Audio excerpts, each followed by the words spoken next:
Today, on the Buckle Bomb Show, Jon Moxley shockingly defeats CM Punk to become AEW champion. Eddie Kingston pie-faces Sammy Guevara. Thunder Rosa unable to compete at All Out. And Jeff Jarrett gets replaced by his roadie.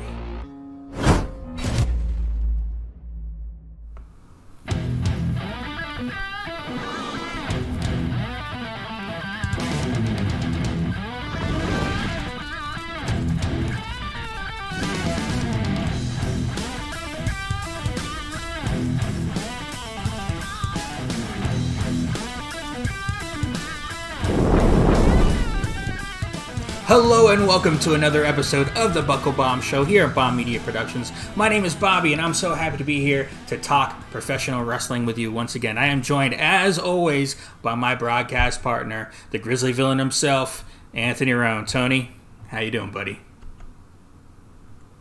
I'm doing fantastic, Bobby. I'm looking forward to another wonderful ride through what is this wacky world of professional wrestling. Yeah, quite the week of news we've got to talk about. We're a little bit late today, but we will still get all our stuff to you. We'll jump right into it with our first topic of the day, which is, of course, the big news, the shocking news. Jon Moxley is our undisputed AEW World Champion. This kind of came out of nowhere. We expected a competitive match between the two. With probably CM Punk coming out on top at the end. But instead, we got a very quick match with Punk roundhouse kicking Moxley, then going down to grab his plant foot like he re-injured his foot. After that, Moxley with a couple of quick moves would pin Punk clean in the middle of the ring as Punk would get carried out by his trainer, Ace Steel. A lot of people, of course, thought this might be a shoot, but it isn't. It is a work. But, Tony, what do you make of this and of Jon Moxley as your AEW World Champion, and where do you see things going for All Out? Well, first and foremost, I'm still not 100% convinced that this is a work. Like I was texting with you, when Punk jumped off that top rope and landed, it kind of looked like it hurt him a little bit, made him walk a little bit more tenderly. However, this is professional wrestling. There's a good chance that this isn't a shoot at all. Who really knows? As far as the match, unless you're building to something bigger, it was the most what-the-fuck head-scratching match of what I thought was a genuinely great Dynamite card. Now, as far as Jon Moxley being your new AEW Undisputed Champion, I have no problems with that. It's very well documented how I feel about Jon Moxley and the Blackpool Combat Club. So I'm just curious to see about where we go from here and what's happening going into All Out. There's so many variables and so many names that can be thrown into the ring, maybe a few people coming back that we haven't seen on TV in a while. So this builds more questions, I think, than it does answers. Well, I think that's the point. And as I said, I'm convinced that this is a work. There's no way that this is a shoot. But, and of course a lot of people are going, oh, what the hell was that, But let's face it, if they had a 20-25 minute match that was fantastic, 5-star match, how much would we really be talking about it right now? It's what we expected. This was out of left field. It was a surprise. Quite frankly, we need a little bit more of this in wrestling, I think, these days, especially on the AEW side. And it does create all this intrigue going into All Out. And the fact that we all were kind of questioning that some people who are normally very knowledgeable at wrestling are going, yeah, it was a work probably, but I mean, maybe it is a shoot. Maybe Punk really did hurt himself. Obviously with the layout of the show, that they immediately had interviews backstage right after and all this stuff set up. It was a work. They knew that segment and that match was only going to last that long. If you know how TV works and all that, and how all the setup works, but still, the fact that it creates this doubt is exactly what you want. That's what's going to sell tickets. Now, where does this go for All Out is the big question. Do we get what the rumor is? We're getting a rematch, Punk and Moxley, which I think it's great because we all know how Punk will be cheered in Chicago. And this is going to make him, quite frankly, a huge babyface, where the Blackpool Combat Club are kind of babyface tweeners sometimes. And we all know Bryan Danielson's been, he's been a heel and a babyface, and he's kind of flip-flopped back and forth a few times already in AEW. Punk's not getting booed in Chicago. I don't care how many Moxley fans end up in that building, they're going to get drowned out. For sure. And this is going to give him that sympathy card and that underdog card going into his hometown, that will he or won't he overcome, if that's the direction they are in fact going with a Punk Moxley rematch. Yeah, with no questions asked, CM Punk getting booed in Chicago is like Michael Jordan when he came back with the Wizards. You would expect, all the boos in the world because that man literally left your home city team and he came back to nothing but cheers. CM Punk, Second City Saint for a reason, man. So for any inkling of an idea that CM Punk's going to get booed in Chicago, and again, this isn't like Colt Cabana, no offense to him. I know he plays into a different part of the CM Punk story. But if you did Punk versus Cabana in Chicago, the screams for Punk are going to be 1,000 times loud. Sure. Just that's name recognition alone on that for the most. Well, you put Punk in anybody in Chicago, and they're going to go nuts. It's Bret Hart in Canada. It's maybe even bigger than that. There is no real wrestling hometown crowd like Punk in Chicago, I think. And well, here's the interesting time travel booker position, okay? Who gets a bigger pop in Chicago? CM Punk today, 80s Hulk Hogan.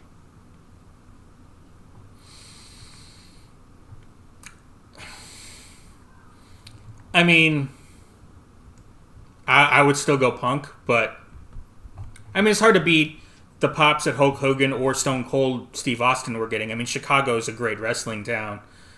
They were getting those kind of pops just about anywhere they went, especially Stone Cold. But, I would still give the edge to Punk a little bit, especially obviously in the big situations like Money in the Bank 2011, and his big comeback and Rampage last year. And now we'll have this all-out card, which is going to be fantastic. A lot of good stuff on this card that we'll be talking about next week. So, all right. Anything else you wanted to add to this discussion? No, just, I think this is going to make Dynamite more intriguing this week. Yes. This is, of course, the go-home Dynamite.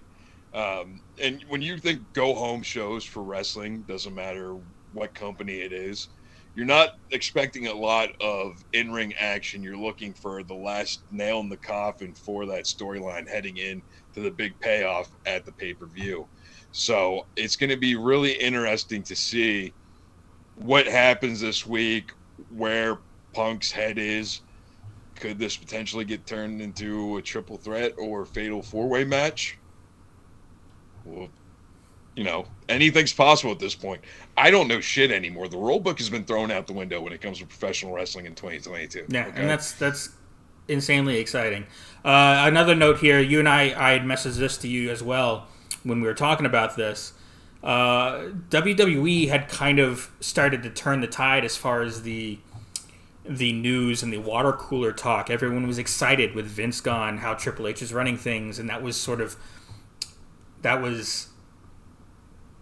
really all the talk. The water cooler talk was all about that, and AEW had kind of been pushed to the side. WWE was sort of dominating that. And then now this controversy, and with Paige, and then this match, and what we're about to talk about with Eddie Kingston and Sammy Guevara, I think has really sort of flipped it back to AEW is dominating the water cooler talk, which is what AEW wants. Yeah, yes, but not for the right reasons. Back in the day, Eric Bischoff said best, controversy creates cash, right? But when you look at certain types of drama, for example, you have the diehard WWE fans that will never want anything to do with AEW screaming from the mountaintops, "We told you so," when it comes to CM Punk. Unfortunately, that's just the way it is right now. And then you have another, no pun intended, black eye on AEW with the Eddie Kingston, Sammy Guevara thing. A lot of other shit plays into that, which we'll talk about. We can go ahead and talk about it right now, yeah. But if I own a company, having negative people are talking about me isn't exactly something I want. So they're going to have to pull out something major at All Out to get the tide of opinion to change in their favor. All right, yeah, we were bringing it up there at the end of that segment. Eddie Kingston, if you were wondering where he had been for a couple of weeks, he wasn't appearing on TV. Well, apparently news came out that he had been suspended for those 2 weeks after a backstage altercation, after a promo by Sammy Guevara that fat-shamed Eddie Kingston. Eddie Kingston apparently pie-faced Sammy Guevara backstage, and that led to him getting the suspension. Obviously, as we were just talking about, the backstage drama happening in AEW right now, the rumor mill started with the whole Hangman Page, CM Punk stuff, and now we're going even further here. It's definitely a bad look, despite what I said about the water cooler talk being dominated by AEW, in part because of this. There's a lot going on backstage in AEW right now, and not all of it seems to be good. Do you think this will be an issue going forward? I would like to think that it won't be. Eddie Kingston, for as rugged as he is, he's an adult and he's about business. Sammy Guevara, he's about his business. He's an adult, but I don't think he's as mature as Eddie Kingston. Agreed. He's young. And when you look at Twitter and the social media, how really this all came out and how people found out about this was because Sammy Guevara ran his mouth on Twitter over the incident, which led to Eddie Kingston having to make a reply. If you look at what Eddie Kingston had said, it looks like it's water off a duck's ass already with him. Absolutely. Here's the two tweets, the two most recent tweets he's made about it.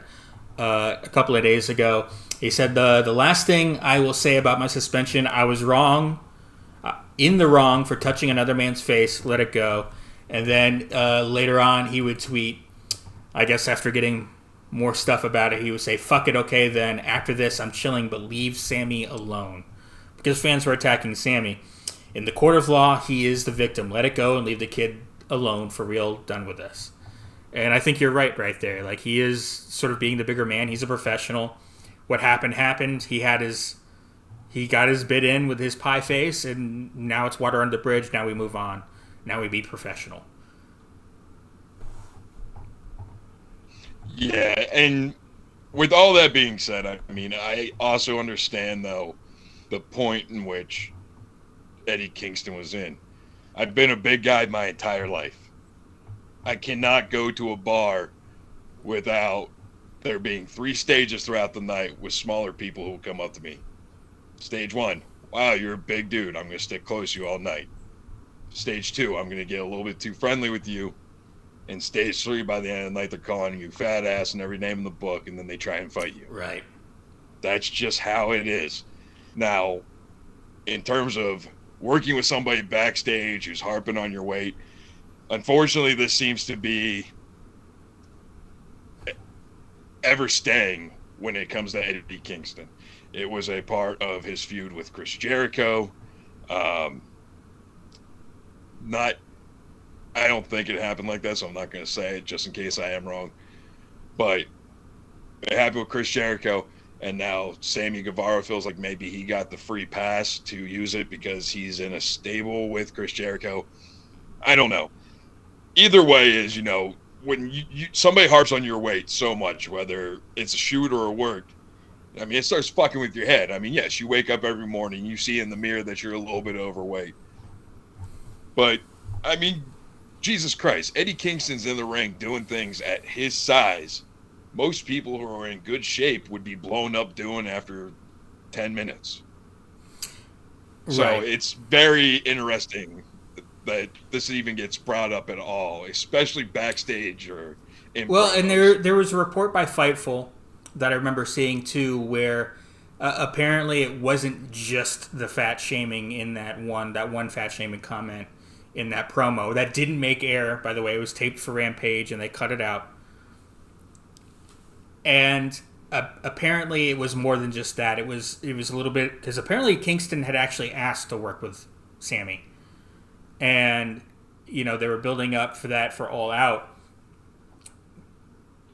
But apparently, and they talked to each other about what you can say and what you can't say in a promo and all this. Don't say this about me, but this is fair game and all that stuff. And I guess there was a whole bunch of stuff leading up to that comment, and Guevara's, the look on his face afterwards. It was a whole bunch of things. Rather, it wasn't just the one comment, but it was kind of a storm of things that led up to the altercation, according to this report from Fightful. But yeah, certainly that was probably the exclamation point for sure. And it's no secret, if you want to talk about heel power couples, Sammy and Tay, or Sammy and Ty, however you want to say it, have no hard time getting heat just based off their actions alone. So it's really interesting to see just how much more the fan base is turning against them now. Shoot on how this is all playing out. All right. The question is for you guys watching. What do you think of what is going on in the AEW locker room right now? Do you think it could be good for business, or could be turned to be good for business? Do you think it's a black mark on AEW? Everything with Hangman Page and CM Punk and now Eddie Kingston and Sammy Guevara. Let us know what you know. Let us know what you think down below. All right. Thunder Rosa on Dynamite in a backstage segment with Tony Schiavone announced that she has, due to an injury, she will not be able to compete at All Out. So instead we will have a fatal four-way at All Out to crown an interim AEW Women's Championship. What do you think of this news that Thunder Rosa, and it looks like it could be a while. We've got it sounds like it's going to be a slipped disc. That's what was reported for Thunder Rosa. What do you think of this unfortunate news? It is sad that Thunder Rosa is going to be out of All Out. I mean, love her or hate her, she is a top-tier female competitor in the AEW locker room. However, this goes into whatever the hell toxins they're putting in the water in AEW. It's also reported that she's not the most pleasant to be around backstage either. Backstage drama. May have something to do. It may have something to do with her taking in on top of rehabbing the back injury. With that being said, this is awesome for many reasons as well. You're going to get the showcase for women that are extremely talented on your roster. If I'm not mistaken, it's Toni Storm, Britt Baker, Kira Shida. Is that right? I believe so. Let me look it up here. I should have had this ready.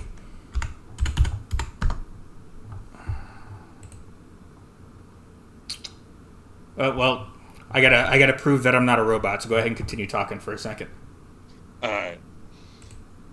And yes, before people start raging, but we've already seen Hikaru Shida and we've already seen Britt Baker in this position. Toni Storm, for the most part, has been kind of a quiet non-factor on the AEW roster. Yeah, Tony. But going back, Toni Storm, Britt Baker, Jamie Hayter, and Hikaru Shida. Yep. Now, see, that adds an interesting dynamic to Jamie Hayter being involved in this match because, they're all factioned up together and everything. So I wonder if we'll see any outside interference from maybe Athena. Interesting. We'll see. There's a lot of interesting wrinkles to this. It was reported that Toni Storm was going to win the World Championship at All Out before this news, when it was just going to be her versus Thunder Rosa. Do you think we end up with the same result here? I mean, you kind of put yourself in a position where you have to. As far as Jamie Hayter, I know she was beloved on the Indies. I don't know much about her outside of what she's done in AEW. Hikaru Shida, we've seen her. We know what she can do. Britt Baker, fantastic champion. I mean, she can draw heat anywhere. She can draw love anywhere. Toni Storm, however, she is just coming into AEW. I would be okay with it. I mean, she's going to be running the ball for your company on the women's division. She has the look. She has the talent. I just feel like there's so many women who are in AEW who kind of deserve to be jumping over her. There is a lot of stuff and a lot of talk out there, especially in the AEW women's division, where we've had a lot of women come in, Ruby Soho, Toni Storm, and a few others that they get their big, return or their big debut, and then they never really get a whole lot to happen to them after that. They kind of fall by the wayside. Hopefully that doesn't happen here with Toni Storm. I'd like to see her continue on. Now, it's tough to compare sometimes the AEW women's division to the WWE women's division when the WWE has 6 hours of primetime TV versus just the 3 hours for AEW. They got half as much TV they need to produce. So sometimes when a Ruby Soho pops up on AEW Dark or Dark Elevation, that's just the way it's going to happen because there's only so much time to go around. But certainly, you have higher hopes for some of these people. There's no mistaking there's a dearth of talent, women's talent, in both companies right now. And there's so many you want to see get there that not all of them are going to. But hopefully we'll see what happens here. Obviously, Britt Baker will probably be the favorite going into the match. But Toni Storm, Jamie Hayter, Hikaru Shida, you could see really any one of these winning it, which is a great position to be in for a pay-per-view match. Absolutely. Maybe we get some of that weird magic of an accidental pin from Jamie Hayter that makes her the AEW champion. Or Britt Baker. Again, any plethora of things can happen with this, and it's going to be interesting to see. For sure. All right. The next bit of news we have here, something that broke just after we recorded our show last week, was that Jeff Jarrett had quietly exited his position as the WWE Vice President of Live Events. Just a couple of days ago, it was announced that his roadie, of all people, will be replacing him. Brian James is the new WWE Vice President of Live Events, otherwise known as the Road Dogg, Jesse James. We've got yet another DX member becoming an executive in the WWE. What do you think of both Jeff Jarrett leaving and being replaced by Brian James? Well, I'm going to start off with a poll question for all the viewers down in the comments. How long do we have until X-Pac becomes Vice President of Saturday Morning Cartoons? I mean, it's like I texted you as soon as this news broke Sunday night after we recorded. JARRETT is DONE. It's really interesting too, man, because he's becoming a hot commodity again. A lot of eyes are back on him after Ric Flair's last match. You and me commented on how great a shape he's in for being 55 years old. Let that sink in. I mean, there's so many options out there for him to, there's matches out there for him to still have. We talked about the Effie versus Jeff Jarrett 2 match that was built up for so long, but got canceled once Jeff Jarrett assumed this position with WWE. As far as him getting replaced by the actual performer of Be My Baby Tonight, it's kind of weird how life imitates art sometimes, isn't it? I was surprised that I didn't see more people bringing it up, that Jeff Jarrett's replacement was his roadie. But it was just, it's the Road Dogg. They just went that direction. But I think this is good news. Brian James, he was a big part of NXT, of Triple H's NXT, who was released after Triple H's cardiac event. One of the names that were Triple H's guys, that really at that time the only one that survived was Shawn Michaels. And now he's got a bigger role in the company now that he's back, and I think that's a good thing. If he was such a big part of NXT when NXT was doing really good stuff, I'm happy to see him as an executive in the company. Now, this isn't exactly as VP of live events. He's pretty much in charge of house shows. So he'll be doing the booking, I think, and some of the creative for that. But I think that's a really good role for him. Yeah, growing up in the 90s like you and I did, if you remember, some of the most entertaining parts of the Attitude Era was Road Dogg Jesse James and the badass Billy Gunn coming out.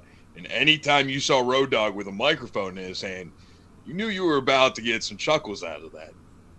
Now, put him in a position, and he claims everything he said on the microphone coming out was free reign on his end. Vince let him go crazy on it. Of course, thinking about the sponsors and the television rating at the time.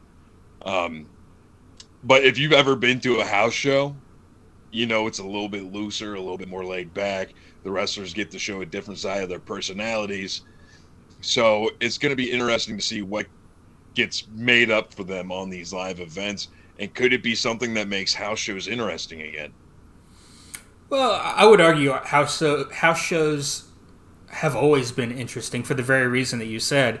Even still to this day, it gets talked about a lot that house shows are just so much fun, or the quote live events are just so much fun to go to because there's not a set time limit. The wrestler can come out, they can have some fun, they can experiment, they can be a little more crazy, a little more over the top, and just have fun with the fans. And I've never really been to a house show, and I really want to go to one. So I think the next, other than the NXT show we got, I think the next big WWE show we should go to should be maybe a live event next time they do one in the Tampa area, rather than, a Raw or a SmackDown or something like that.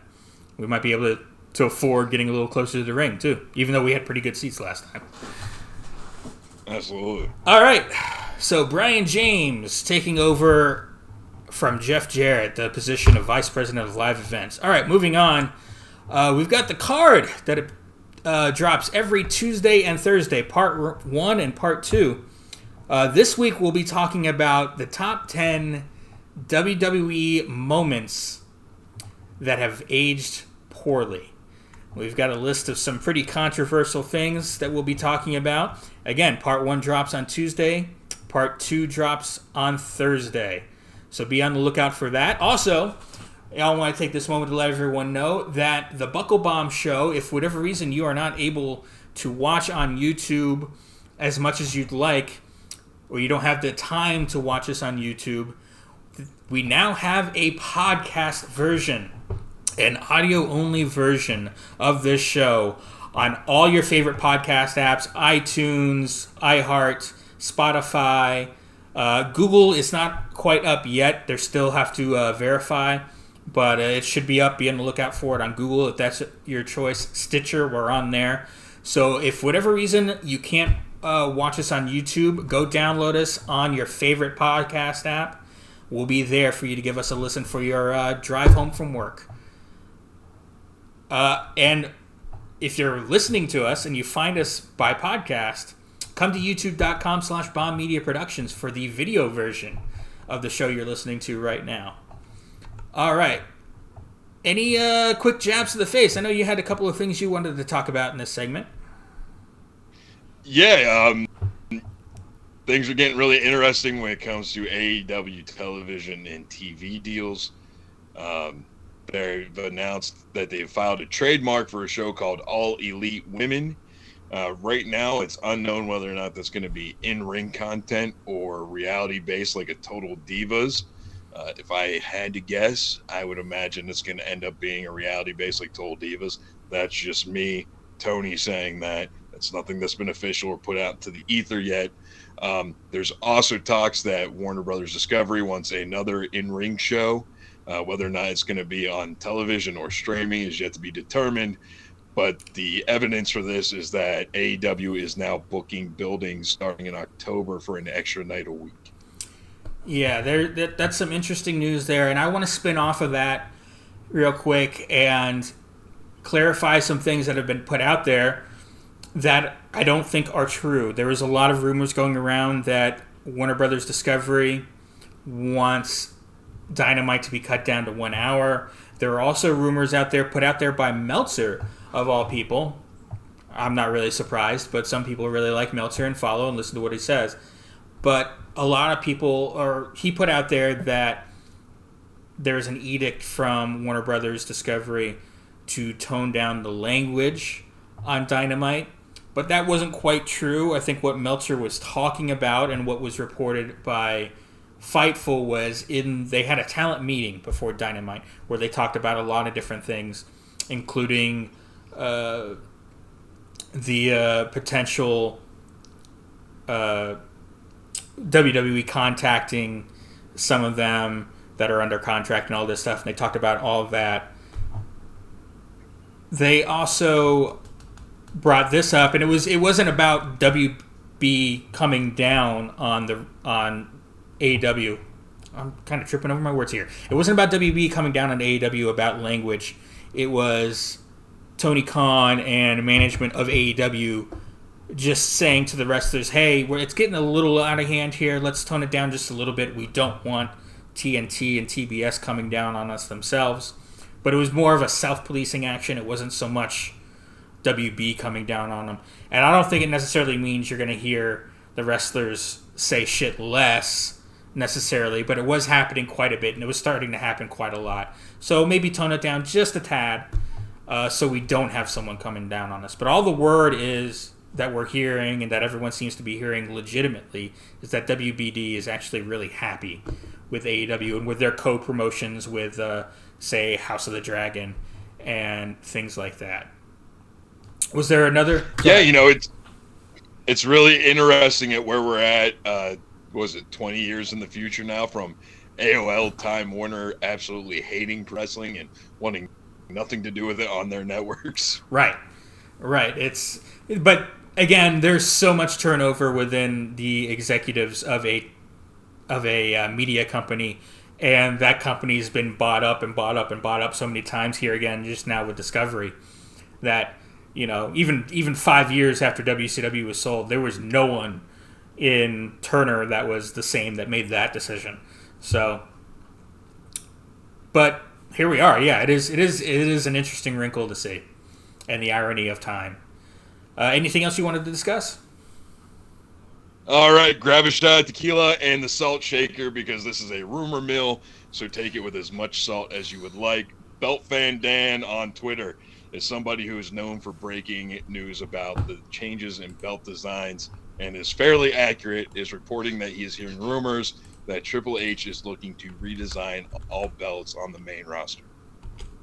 Which, to me, if this is true, great. I mean, even though I have the WWE Championship on my desk back here, face it, over the last 15 years, championships in the WWE were looking a little too cartoonish. I think Cody Rhodes was onto something when he was talking about bringing back the Winged Eagle. What was the name of that Twitter account? Belt Fan Dan. Yeah, for sure. I don't mind the current WWE and Universal and women's titles. Certainly, they're very much branded, and they look better. They're certainly a step above what we had before with the John Cena spinner title. That was absolutely god awful, atrocious. Don't forget about the giant butterfly. Jesus Christ. The Divas World title, yeah. Ugh. But at least that was still kind of an old school title looking belt. These ones are a little more. I can't find the tweet from. I don't know how old it is, but oh, here it is. I'll bring it up here. But in addition to that, if this does go through, it's great to realize that Triple H was in complete control of making the NXT championships, and for a while there was a popular opinion going around that the NXT championship was a lot cooler design than what the Universal title was. If you recall, the Blue Universal title, right? Well,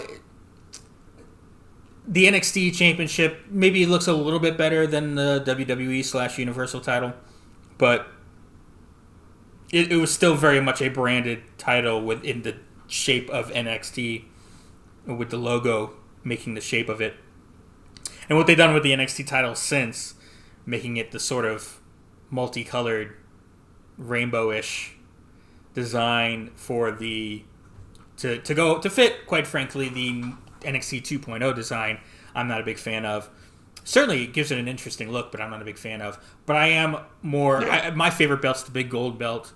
I know there are people out there that love the 10 pounds of gold and the winged eagle and even the Attitude Era WWF belt. And you can go back, the AWA title, the NWA TV title, which we see Tyrus wearing right now, is a throwback. I'm a big fan of the older school style of championship belts.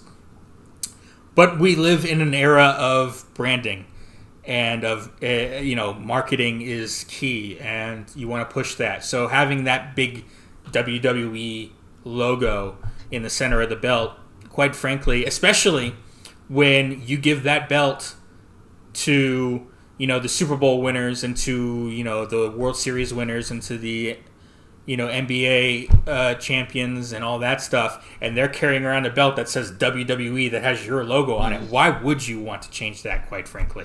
So as ugly as, some of us may think it is, it's not the easiest decision to change it when you're the biggest company in the world and that you want that logo out there. Yes, this is true, but there are also ways to make that design cooler, I feel like.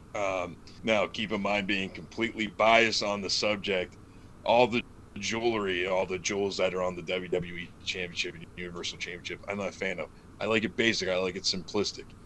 I am a 10-pound of gold fan, but it's a toss-up split tie with, unpopular opinion, the original undisputed WWE Championship belt.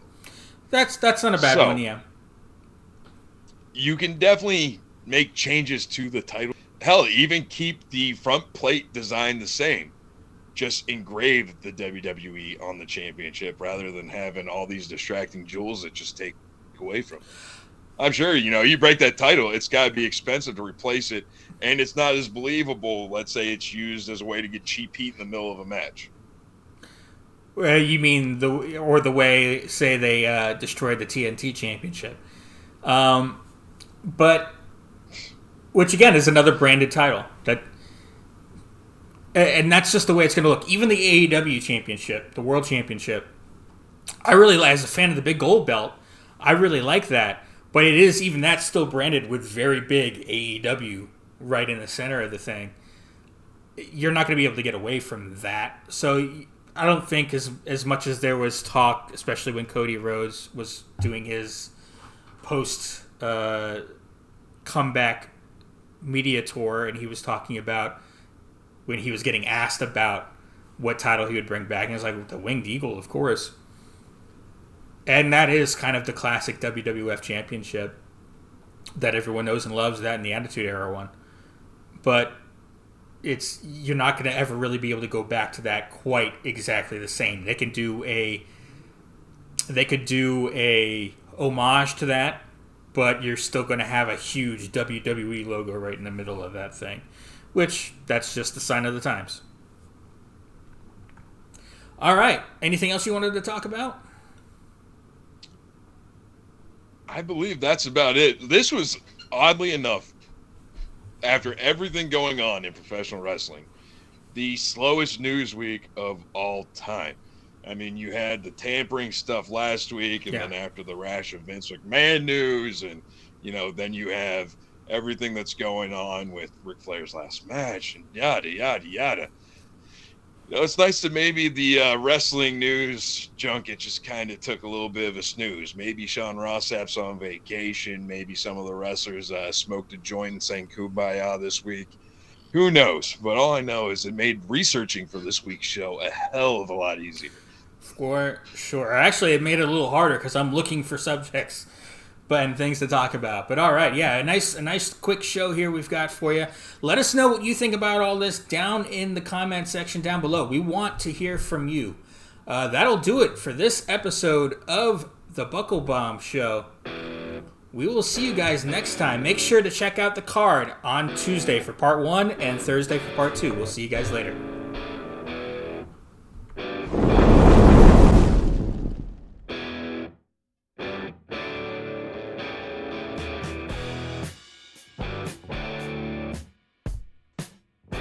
The preceding announcement has been paid for by Bomb Media Production.